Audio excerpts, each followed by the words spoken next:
Hi everyone, my name is Siobhan Camille. I run Greenstone Bellydance. I am going to teach you some variations on some undulations. So one of my favorite things about belly dance is that there are so many different ways to do the same movement. So you can always find something that works for you and your body, or for the style of belly dance that you're dancing, or just for how you want to interpret the music. So I am going to show you kind of, I guess, some of the standard ways to do it and some ways to put a spin on it. So the first thing that I'm going to teach you is one, maybe it's the first one you learned, depends on your teacher of course, where you lift the chest and then we come back.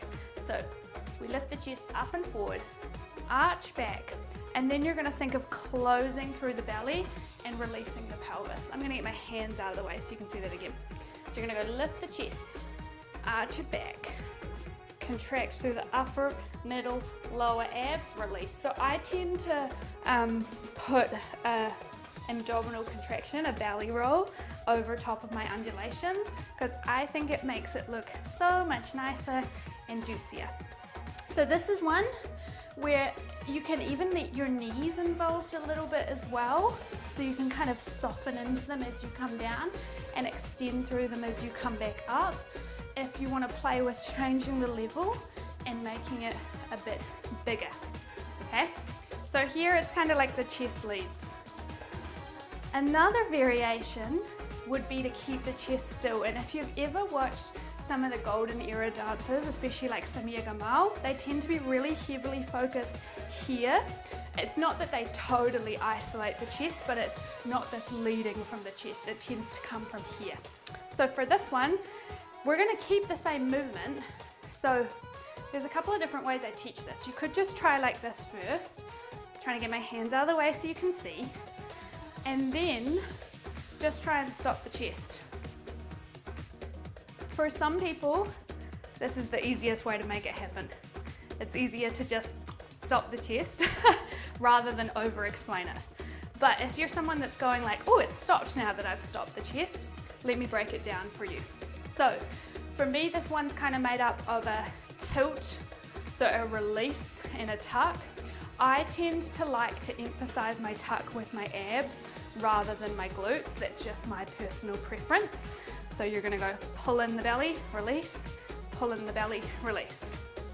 Okay, now what you're going to do, just keep it neutral. You'll do a push forward, pull back, push forward, pull back. So this horizontal move and this tilt, or this kind of rotation, they're the two moves that make up this more lower body undulation for me.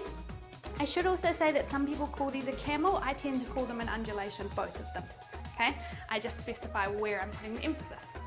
So you're going to tuck, so I'm using my abs to do that. Push forward, release, pull.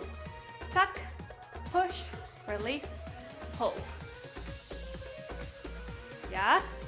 So you can check in from time to time, is it staying still up here? And when I'm doing this one, I really like to get the abs involved. You can reverse the direction, okay?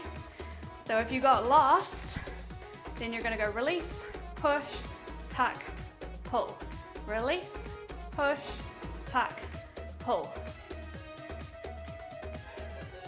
And of course we can do the same thing with that first variation we saw as well. So here, you'd go release to tuck, tuck, contract, lift. Okay, so I'm still doing that belly roll where I kind of separate three parts of my belly, this really long six-pack, your rectus abdominis muscle, but just in reverse. So I release to give me the space, and then I tuck, contract, contract, lift the chest. So this is your reverse undulation, letting the chest get involved. And of course, there's even more you can do with these. So right now we've been staying really static, right? We're keeping it all here. If you're seeing dance like SharQui or Bellydance, more Bellydance stylizations, you'll tend to see a little bit more of the level change, yeah? You can play with making them faster. There are a whole lot of ways you can play with these. So I hope you have fun exploring these undulations.